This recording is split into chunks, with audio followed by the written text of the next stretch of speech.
Okay दोस्तों, आज हम लोग एक नया चैप्टर स्टार्ट करते हैं जिसका नाम है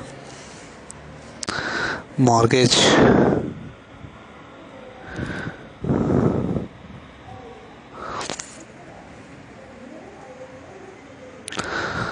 मॉर्गेज नाम आपने सुना होगा दोस्तों। मॉर्गेज का बहुत ही जाना पहचाना नाम लग रहा होगा आपको। मॉर्गेज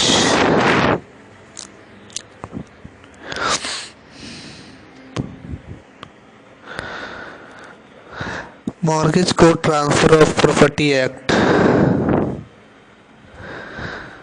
1882 के तहत सेक्शन 58 है, उसके तहत इसको डिफाइन किया गया है दोस्तों। किसके तहत डिफाइन किया गया है? Transfer of property act section 58 के तहत इसको डिफाइन किया गया है। Transfer of property act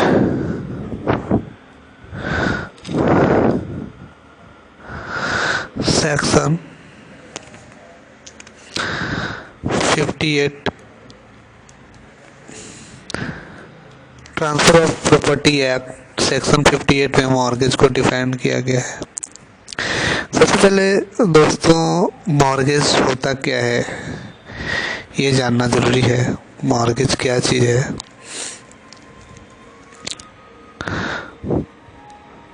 mortgage आप लोगों ने सुना होगा, जब कोई बैंक से लोन लेने जाता है तो घर के ऊपर अगर कोई हाउसिंग लोन लेने जाता है या कुछ भी, तो वो बोलता है कि हम मॉर्गेज करेंगे आपके घर का। ठीक है, बैंक क्या करती है? जो पैसा देती है उसको सिक्योर करने के लिए मॉर्गेज करती है इमूवेबल प्रॉपर्टी का। मॉर्गेज हमेशा किसका होता है दोस्तों? मॉर्गेज हमेशा किसका होता है? इमूवेबल प्रॉपर्टी का होता है। ठीक है, इमूवेबल प्रॉपर्टी का होता है मॉर्गेज हमेशा इमूवेबल प्रॉपर्टी का होता है, मूवेबल प्रॉपर्टी का नहीं होता है। मॉर्गेज हमेशा इमूवेबल प्रॉपर्टी का मॉर्गेज होता है, ये ध्यान रखिएगा। अगर कोई बोले कि सर इसको डिफाइन कैसे करेंगे, तो इसको डिफाइन भी कर देते हैं दोस्तों। Mortgage is transfer of interest in a specific immovable property for the purpose of securing the payment of money advance or to be advanced by way of loan। Mortgage क्या है? एक mortgage is transfer of interest in a specific immovable property for the purpose of securing the payment of money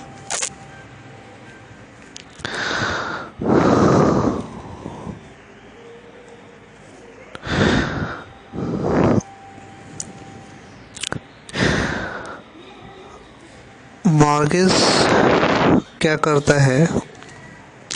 अगर हम किसी को पैसा उधार दिए हैं, ठीक है,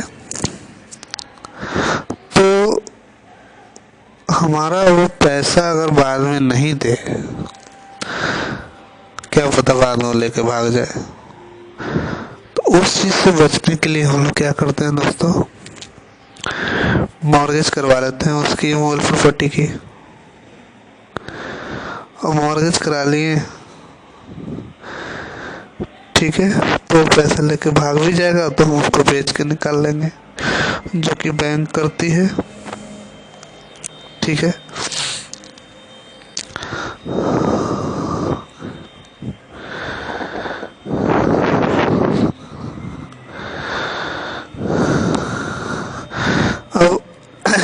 चीज ध्यान में रखिएगा। मॉर्गेज तो समझ में आ गया। इसका डिफिनेशन अगर कोई लिखने के लिए अगर बोले तो वो भी लिख देते हैं। चलिए यहाँ से, मॉर्गेज क्या होता है? Mortgage transfer of interest.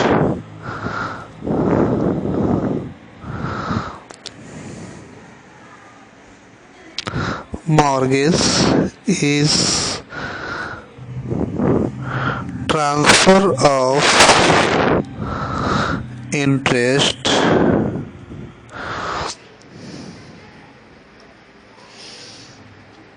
in a specific immovable property, किसी खास immovable property in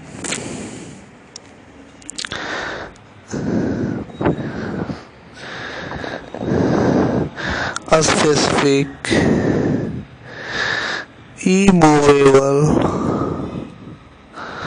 property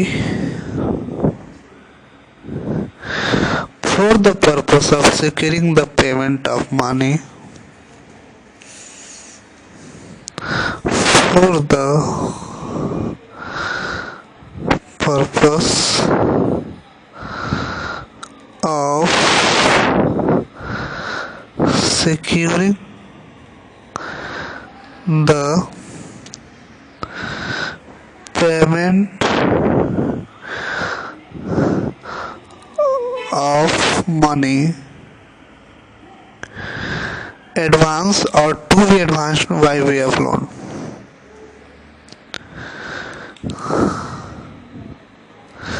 Advance or to be advance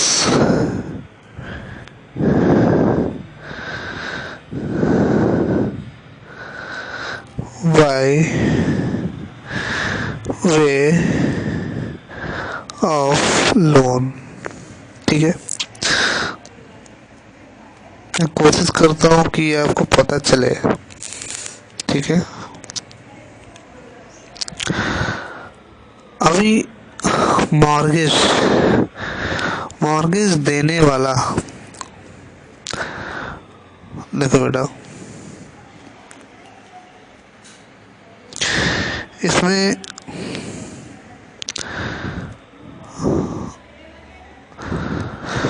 अभी मॉर्गेजर और मॉर्गेजी,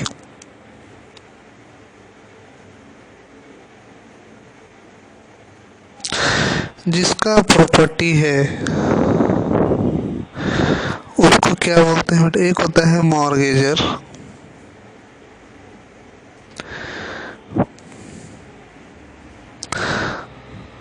जिसका प्रॉपर्टी है,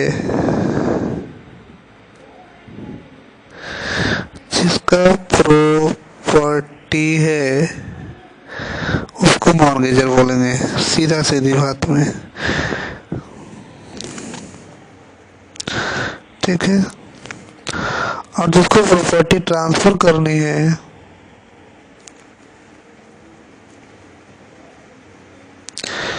जिसको प्रॉपर्टी ट्रांसफर करनी है,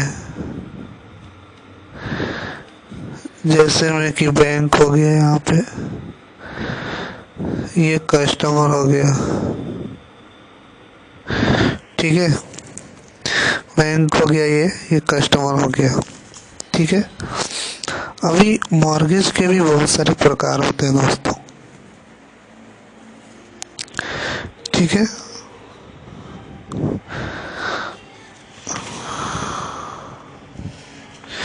कोई बोलेगा कि सर मॉर्गेज के कितने प्रकार होते हैं? तो टाइप्स ऑफ मॉर्गेज,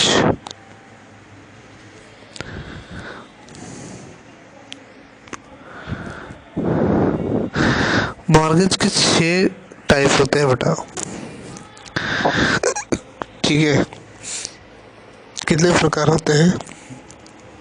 6 प्रकार होते हैं मॉर्गेज के। ठीक है। इसमें पहला जो होता है बेटा वो क्या होता है, simple mortgage. Simple mortgage, simple mortgage क्या होता है बेटा?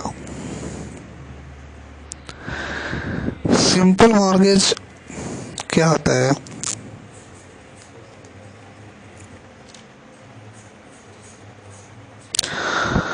सिंपल मॉर्गेज में जो पोजीशंस रहता है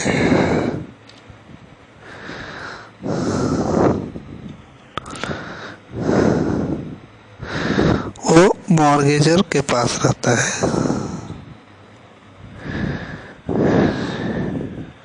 किसके पास रहता है? मॉर्गेजर के पास रहता है।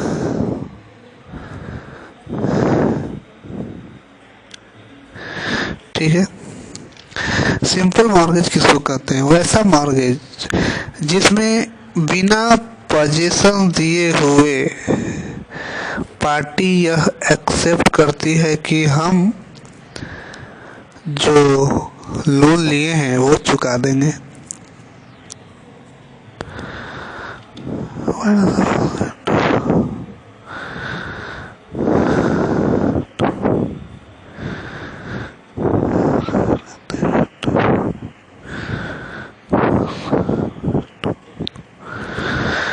सिंपल मॉर्गेज क्या आता है बेटा? Simple mortgage without delivering the possessions, mortgager binds himself personally to pay the mortgage money and agrees that in the event of his failure to pay the mortgage money, the mortgagee shall have the right to cause the property to be sold। ठीक है। Mortgagor, mortgagor मतलब customer जिसने loan लिया है वो, ठीक है। Mortgagor बिना मॉर्गेजी को पोजीशन दिए हुए यह एक्सेप्ट करता है कि मैं ये पैसा चुका दूंगा, और अगर मैं नहीं चुकाया तो क्या करना, मेरी प्रॉपर्टी को बेच करके पैसा ले लेना भैया। तो ठीक है। इसको कौन सा मॉर्गेज बोलते हैं बेटा? सिंपल मॉर्गेज बोलते हैं। इसमें पोजीशन किसके पास होता है? कस्टमर के पास, मॉर्गेजर के पास रहता है। ठीक है। एक बार फिर से मैं दोहरा देता हूँ, सिंपल मॉर्गेज क्या होता है। मॉर्गेजी को बिना पोजीशन दिए हुए मॉर्गेजर यह एक्सेप्ट करता है कि हम आपको पैसा चुका देंगे, अगर नहीं चुकाया तो आप मेरी प्रॉपर्टी को सेल करके आप पैसा ले सकते हो। ठीक है। एक चीज यहाँ पे ध्यान रखने वाली बात है जिसको मैं बार बार बोल रहा हूँ दोस्तों, सिंपल मॉर्गेज में पोजीशन किसके पास होता है? मॉर्गेजर यानी कस्टमर के पास होता है। ये चीज ध्यान रखने वाली बात है। इसके अलावे कुछ फीचर हैं सिंपल मॉर्गेज के, वो मैं बता दूं। अब कोई कहेगा कि सर कस्टमर बोल दिया है कि आप पैसा अगर मैं नहीं चुकाऊं तो मेरा प्रॉपर्टी बेच के आप पैसा चुका लीजिए, तो क्या कभी बेच के ले लेंगे? नहीं, ऐसा नहीं है। मॉर्गेजी यानी कि लोन देने वाला, या बैंक कह सकते हैं एग्जाम्पल के तौर पे। ठीक है। तो मॉर्गेजी बिना कोर्ट के हस्तक्षेप के प्रॉपर्टी सेल नहीं कर सकता है। ठीक है। मॉर्गेज, सिंपल मॉर्गेज में क्या है बेटा कि मॉर्गेजी बिना कोर्ट के हस्तक्षेप के मॉर्गेजर की प्रॉपर्टी को क्या नहीं कर सकता है? सेल नहीं कर सकता है।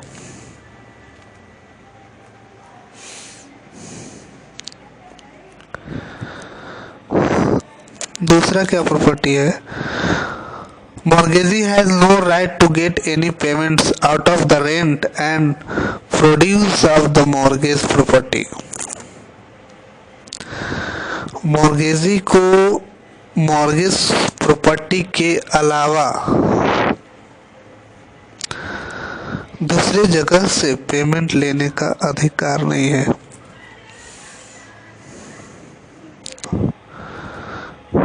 No right to get payment out।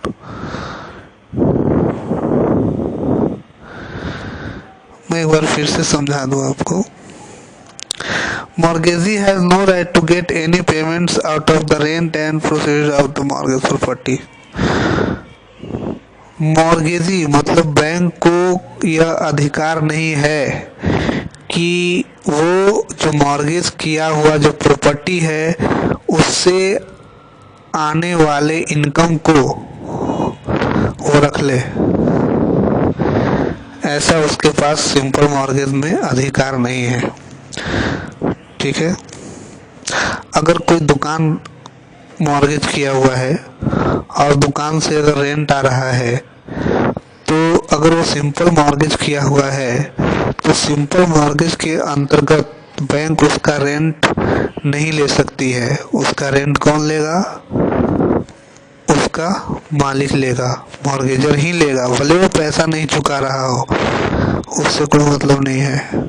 ठीक है, registration of the mortgage is compulsory. Simple mortgage में रजिस्ट्रेशन कंपल्सरी होता है। ठीक है, mortgagor is personally liable also. Mortgagor क्या होता है, इसमें पर्सनली लिएबल होता है, जवाबदेह होता है। दूसरा है mortgage bye conditional cell. Okay,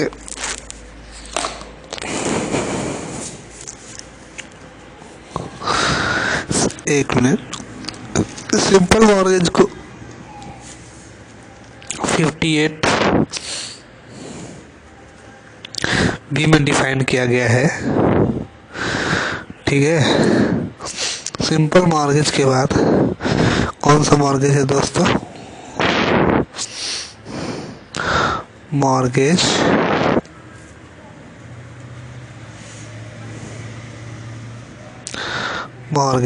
bye conditional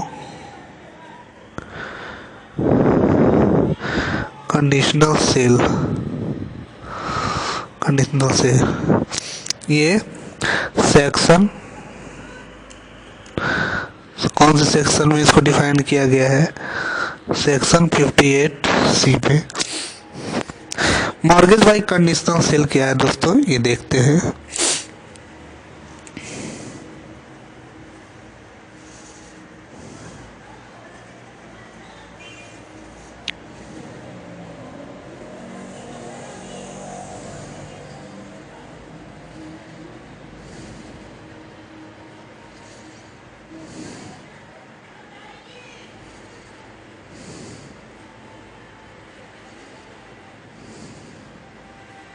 करा है कि in this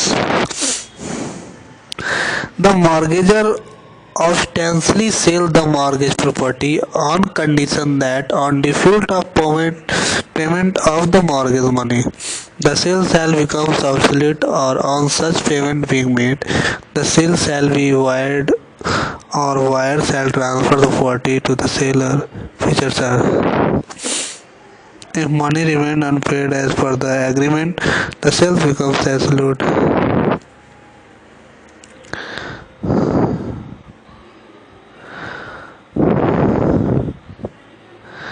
The mortgage by applying to court can get decree in his favor, whereafter the mortgagor loses the right of the mortgage can be sued for foreclosure, no personality for। इसमें बेटा क्या होता है mortgage bye conditional cell में, इसमें ऐसा condition होता है कि अगर मॉर्गेजर ने लोन नहीं चुकाया तो प्रॉपर्टी किसकी हो जाएगी?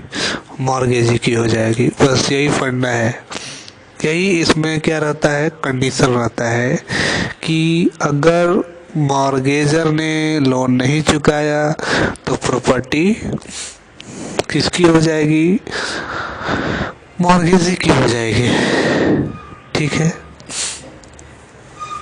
इस फ्रिक्चुअरी मॉर्गेज, ठीक है। तीसरा कौन सा मॉर्गेज है बेटा?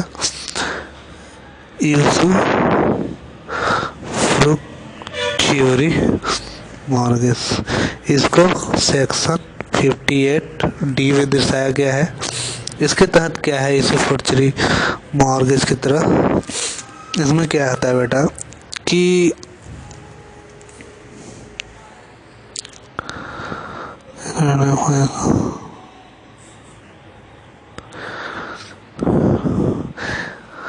where the mortgagor delivers the possession and authorize the mortgagee to retain possession until payment of the mortgagee। इसमें क्या होता है कि पोजेशन और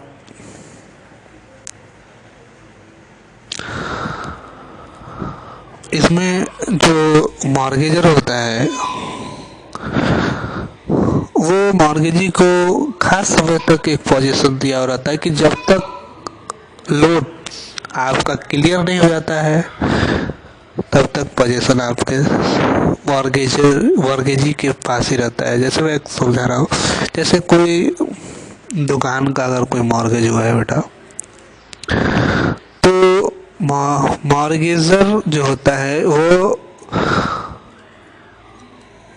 इसी फ्रिक्चुअरी मॉर्गेज के तहत मॉर्गेजी को राइट दिया होता है कि आप इसके रेंट से पैसा वसूल करो। मतलब जो दुकान का रेंट आ रहा है उससे आप पैसा वसूल करो। ठीक है। जब तक पैसा वसूल नहीं हो जाए तब तक आप रेंट आप ही लो। ठीक है। तो इसमें इस फ्रिक्चुअरी मॉर्गेज में क्या होता है बेटा, पोजीशन किसके पास होता है? मॉर्गेजी के पास होता है। किसके पास होता है? मॉर्गेजी के पास होता है पोजीशन।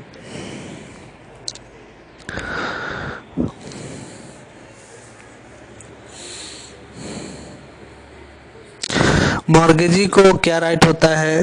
रेंट और प्रॉफिट उस प्रॉपर्टी से लेने का राइट होता है।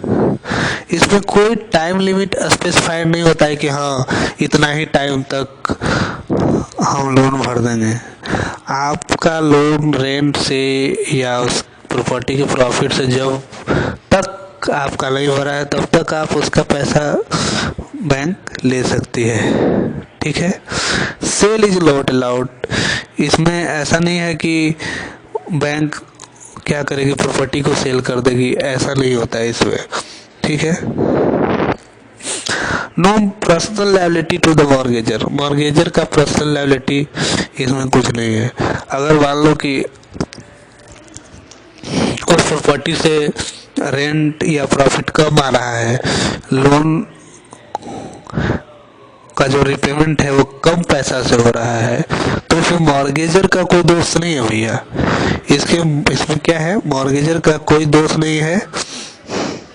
इसमें वो लेवल नहीं है, उसका कोई दोष नहीं मॉर्गेजर का। ठीक है।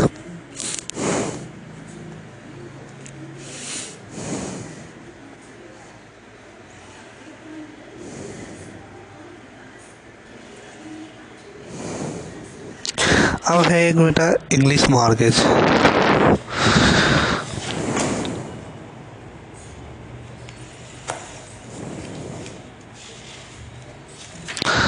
ठीक है। अब कौन सा मॉर्गेज है बेटा? English mortgage. चौथा नंबर English mortgage. English mortgage section 58E के तहत इसको डिफाइन किया गया है। इंग्लिश मॉर्गेज में क्या होता है बेटा, मॉर्गेजर जो होता है वो एक खास डेट देता है कि हम फलाना तारीख तक पैसा आपका लौटा देंगे, ठीक है। और वो क्या करता है, अपना जो प्रॉपर्टी होता है वो मॉर्गेजी को दे देता है और एक शर्त रखता है कि हम फलाना तारीख को जब पैसा आपको लौटाएंगे तो ये प्रॉपर्टी आपको फिर हमें वापस करनी है, ठीक है। Where the mortgagor binds himself to repay the mortgage money on a certain date and transfer the mortgage property absolutely to the mortgagee, but subject to the condition that the mortgagee will retransfer the property to the mortgagor upon payment of the mortgagor money as agreed. Important features are, ठीक है। मैं एक बार फिर से दोहरा देता हूँ। इसमें क्या होता है, मॉर्गेजर एक खास समय देता है कि हम एक फिक्स डेट तक आपका जो लोन लिया है वो लौटा देंगे। और ये क्या करता है, जो प्रॉपर्टी जो मॉर्गेज करता है वो टोटली किसको दे देता है, मॉर्गेजी को दे देता है, ठीक है।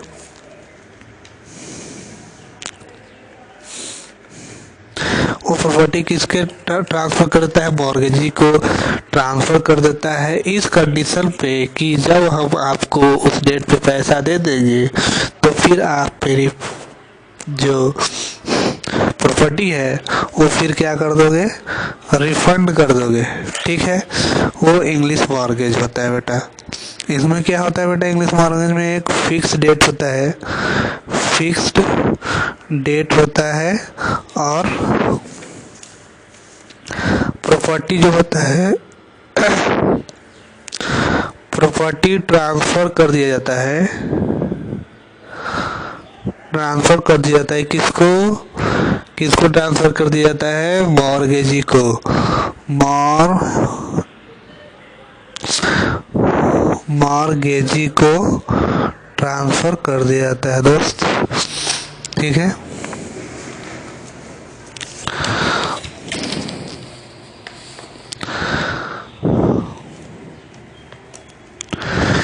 इसमें मॉर्गेजर यानी कस्टमर का क्या होता है, पर्सनल लायबिलिटी होता है उस स्पेसिफिक डेट को लोन भर देने का।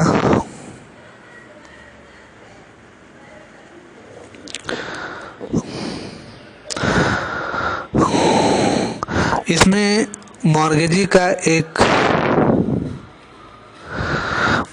का एक उत्तरदायित्व होता है कि अगर मॉर्गेजर ने पैसा भर दिया तो उसकी प्रॉपर्टी फिर से रिट्रांसफर करनी ही पड़ेगी, ठीक है।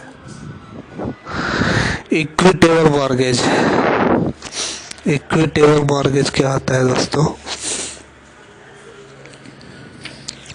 कौन सा मॉर्गेज, इक्विटेबल मॉर्गेज, 5वां नंबर हो गया इक्विटेबल मॉर्गेज।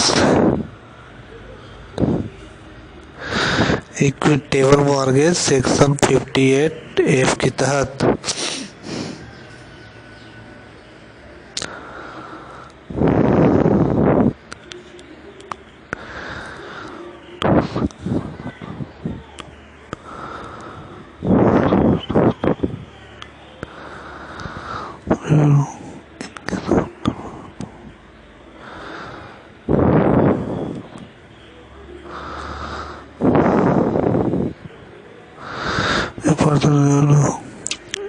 इक्विटेबल मॉर्गेज क्या होता है बेटा, वेयर द मॉर्गेजर डिलीवर्स,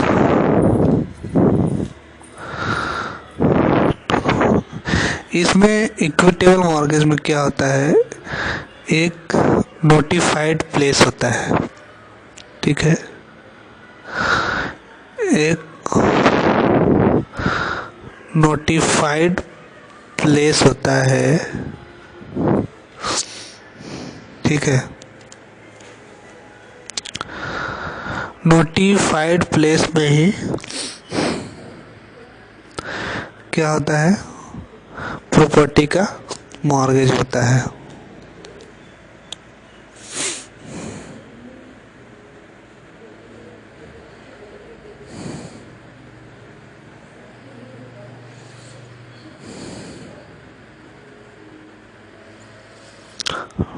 ठीक है,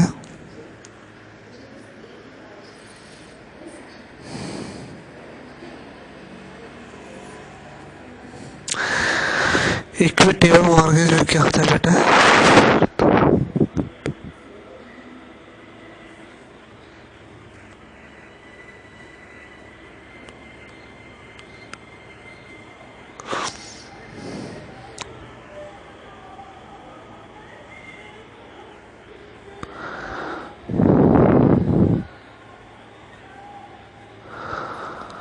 इसमें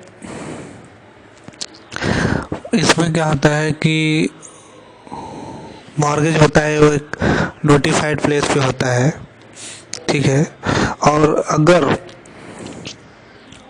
पेमेंट अगर नहीं दिया, ठीक है,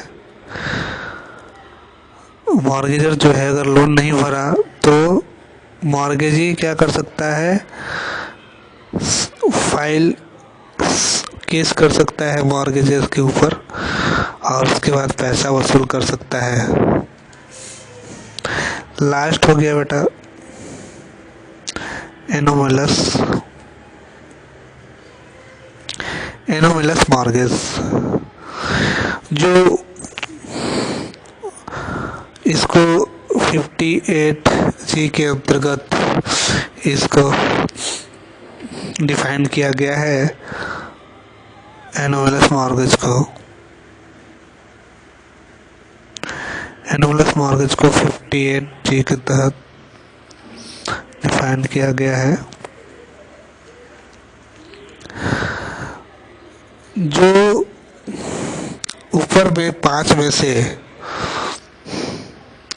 ऊपर जो 5 जो मॉर्गेज हुआ जिस तरह का, उसमें से